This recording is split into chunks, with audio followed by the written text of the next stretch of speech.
Hello everyone, welcome back to my another video. So today we'll be talking about how to use TripAdvisor offline map feature.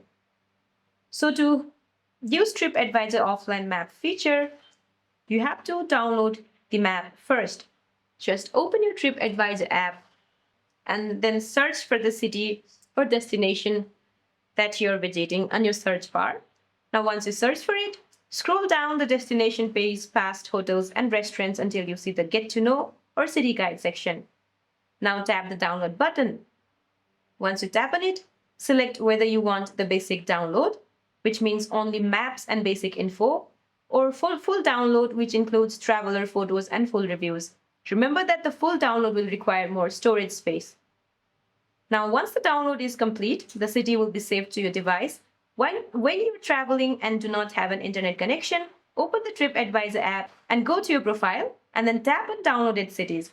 Now select your destination to view the city map, top attractions, and reviews without using cellular data or incurring roaming charges. So that's it for this video, guys. I hope this video helped you. See you in my next one.